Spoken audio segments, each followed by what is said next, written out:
Let's begin with Mike Singer. Mike, go ahead. Hey, PJ, good to see you. How was your off season and what was your focus? I know it was only barely over 2 months, but what was the focus there?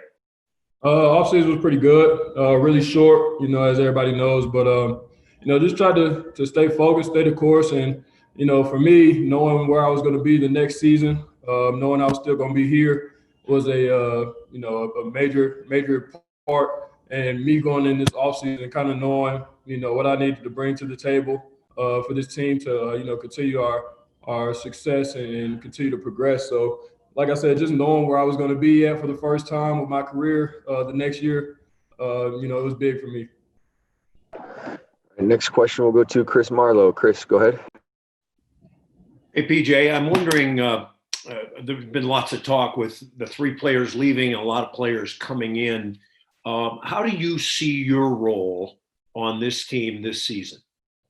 Definitely being defensive minded to continue that part.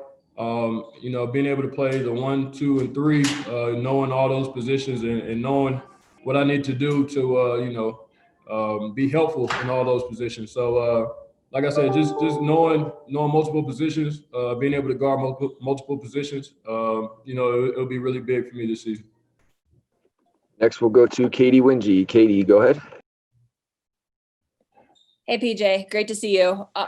On that note, do you feel comfortable playing the 1 through the 3 with this team? And Monte Morris also talked about you guys discussing playing at a faster pace. Do you think that benefits you and getting on the court more? Absolutely. I always feel like, the more positions you could play, the better you have to, be on the court. And like you say, me and Monte talked a lot, me and Maul talk a lot.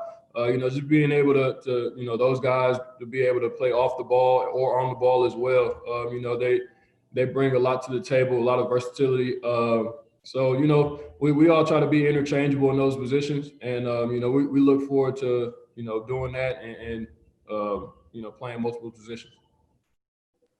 Next question will go to Ryan Blackburn. Go ahead, Ryan.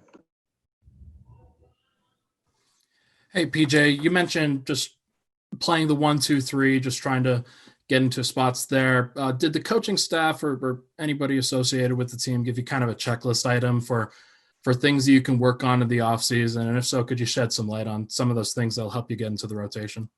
Oh, yeah. Like I say, they harp on me knowing 1, 2, and the 3 positions, knowing the offense, being able to guard those positions. It'll be really key for me, and being able to play off the ball, knock down shots, when I'm open, being able to play on the ball and make good decisions when I have the ball in my hands.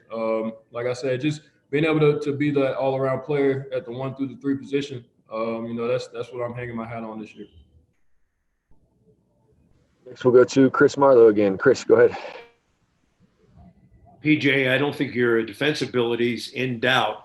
I think a lot of people would say, well, can he shoot the ball a little bit better than he did last year? You were like 34.5% and then 72.5% from the line. I'm curious, in the 2 months that the Nuggets have had, what has been your shooting workout, your regimen to improve your 3-point shot and your overall shooting?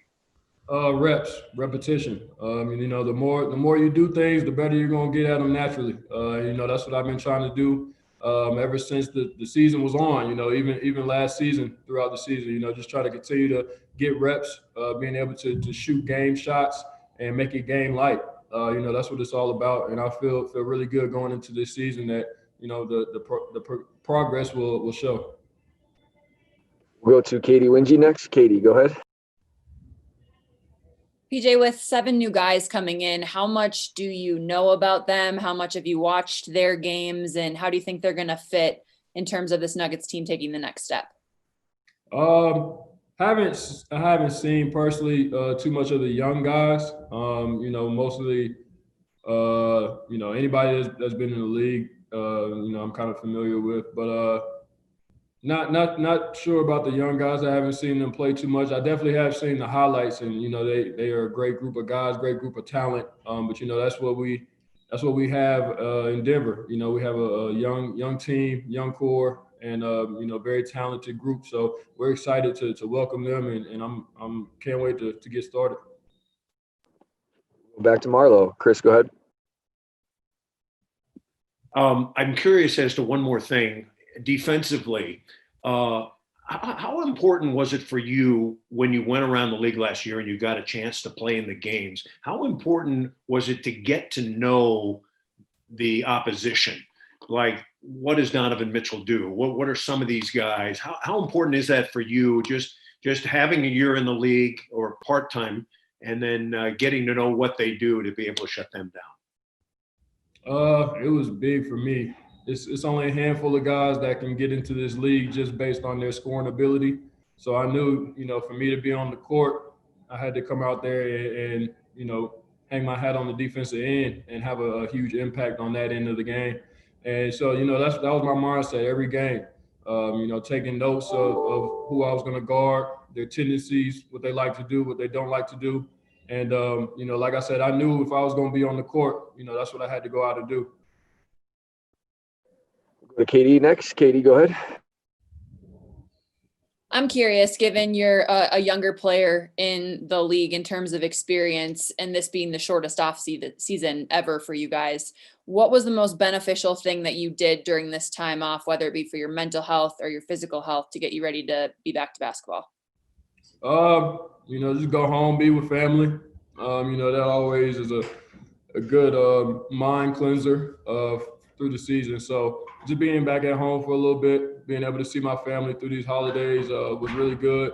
But just to continue to stay focused, because like you said, we wasn't sure as to when it was going to start back up, and we all kind of felt like it was going to be a quick turnaround. So just try to maintain focus and get ready for this season. Next, we'll go to Mike Singer. Mike, go ahead.